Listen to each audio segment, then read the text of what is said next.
These facilities are the Edwards Air Force Base and subsections where at the dry lake bed where the Lockheed Skunk Works operations, Haystack Butte, China Lakes, George Air Force Base, and the closed Norton Air Force Base, where an anti-gravity device, so-called alien reproduction vehicle, for which we have the schematics, was seen by Frank Carlucci and others on our witness team.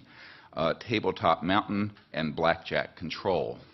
The aerospace facilities there are the Northrop Anthill Facility, Tejon Ranch, the McDonnell Douglas Llano Plant, Lockheed Martin Hellendale Plant, and the Phillips Lab.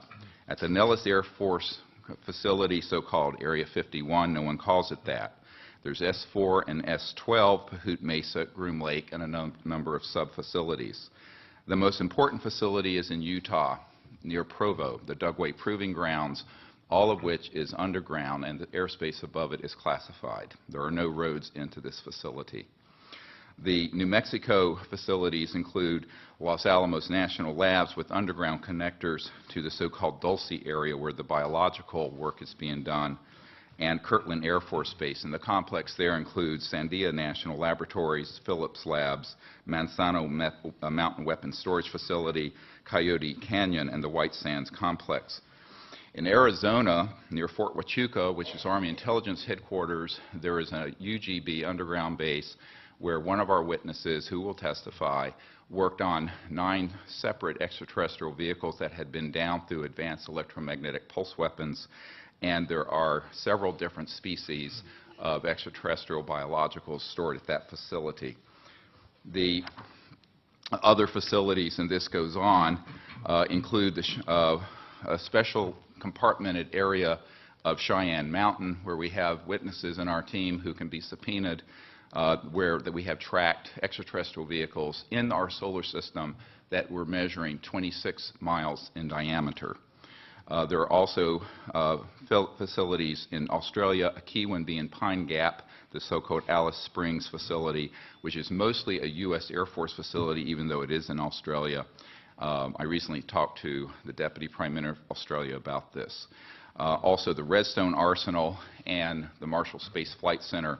We have a scientist at the Redstone Arsenal who works under contract for IT&T, who have developed these transdimensional systems. He was under contract with my project to bring these energy devices out, and he was then threatened by a former CIA director and what I call the goon squad that went down there 3 years ago in March. This is just part of the information we have, and this information is on the flash drive given to Stephen Bassett's staff, then that you're all welcome to review. Thank you. Thank you. Well,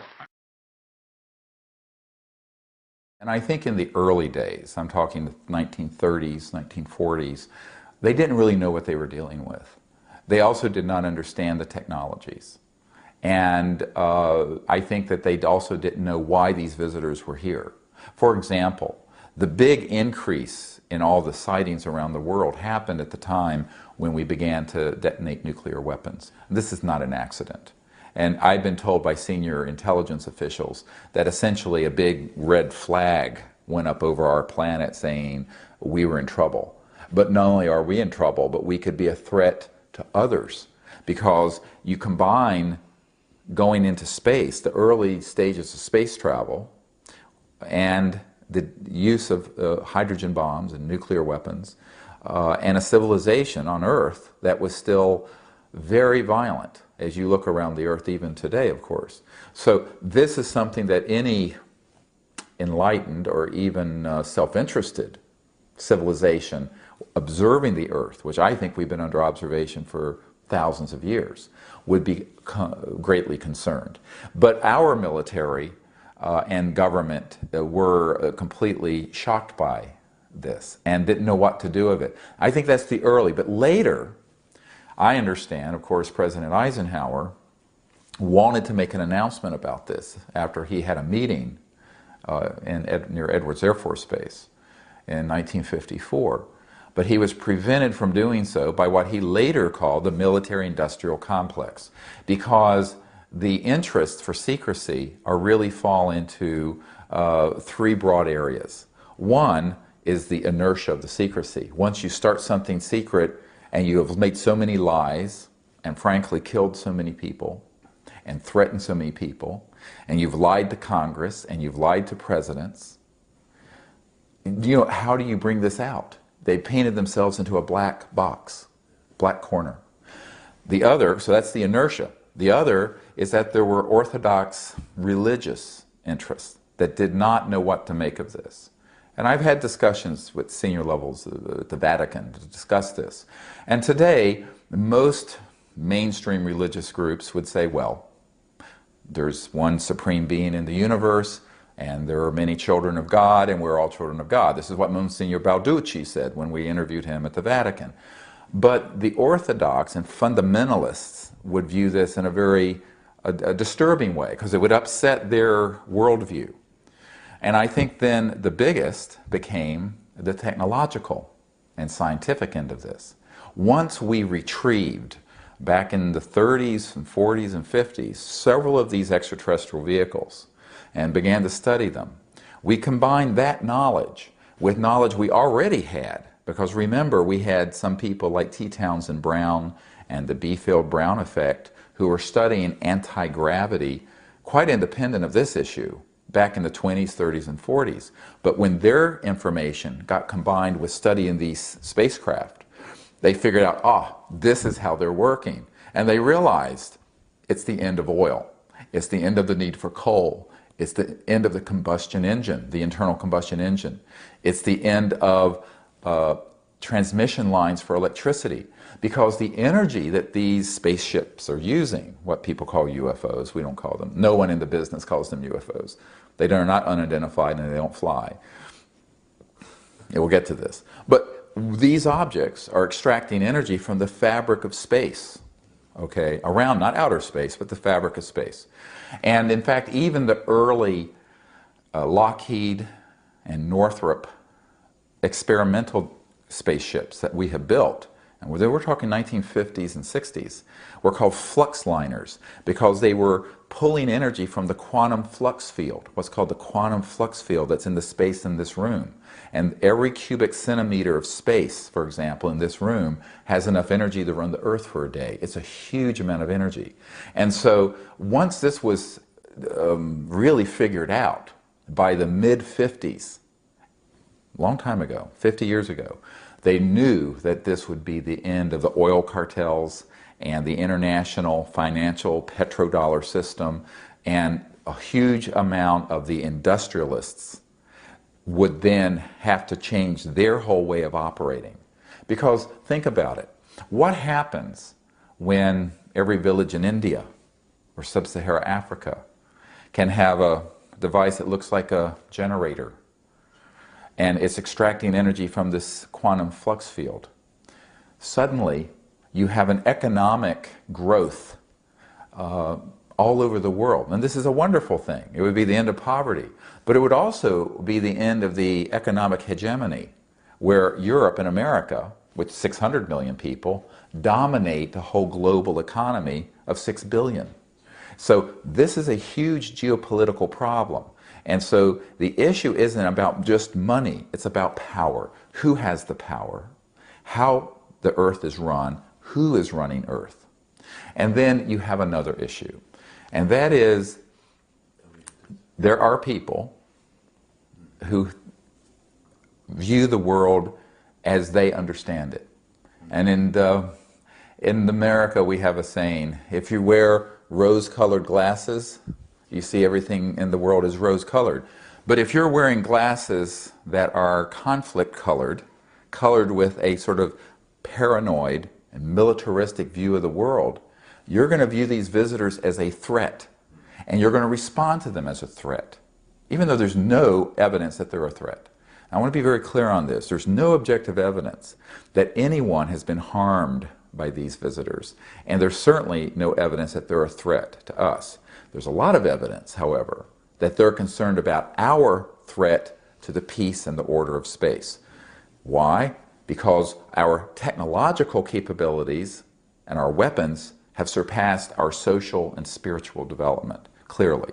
And we are at that stage in the evolution of a global civilization where our science and technology has gotten way out there, but our social and spiritual is lagging. And this is that danger zone.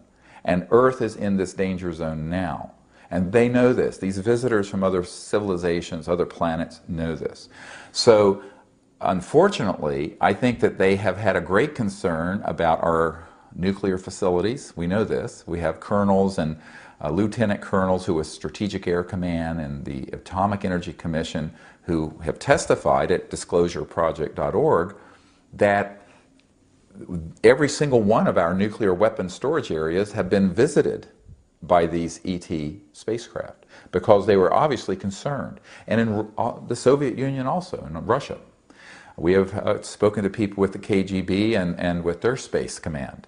And so it's clear that they have that concern. But that doesn't mean that they're hostile towards Earth. I think they're concerned about human hostility. And I think, however, this has gotten misinterpreted because here's the risk. In the vacuum of secrecy, when you have this vacuum of secrecy, it's very easy to begin to believe your own worldview, and there's no one telling you differently. This is the danger of a program being hermetically sealed and kept this secret, because they do not get the perspective and it's gotten out of control. And Eisenhower said when he left office in 1961, beware the military-industrial complex, because it can become a threat to our security, our way of life, and our democratic institutions. And he was a five-star general and a conservative Republican, but he was very concerned. And why?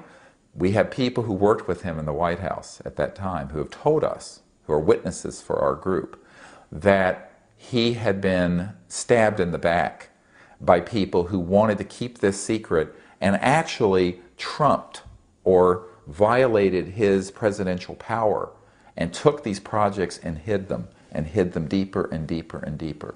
This is a very dangerous thing in a world where you're dealing with technologies this powerful. And this was, of course, President Clinton's frustration. President Clinton asked Webster Hubbell, who was third in command at Justice, to look into two things. And this is in his book, Webster Hubbell's book, Friends in High Places.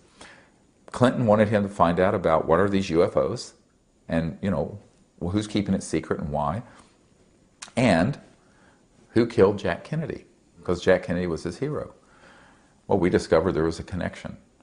But, and his CIA director, R. James Woolsey, was equally worried, because when I met personally with Woolsey here in the Washington area in December of 1993, he was very gravely shaken by the fact that there was a secret cabal or a whole level of government and corporate activity dealing with this issue that was lying to him as the CIA director and as also to the president. So this is a very serious problem, and so the secrecy is related to a number of related issues. One is this inertia that happens when you have this large ongoing historical problem of secrecy. The other is certain orthodoxies of both religion and science that people don't want out. Because obviously, if you own a trillion-dollar oil field or a company that's assets are in that range, remember, this is not particularly good news for you. It's good news for humanity and for the earth and for the environment. But there's only a few hundred people in corporations who really control the world economy. And this information would change forever their grip on that power. Now, they would still have a lot of money, but it's not about money. You and I think of money, can I afford to put my son or daughter to college or buy a home or what have you? They're viewing it as power, the geopolitical control. So it's a power issue. And this would change geopolitics forever.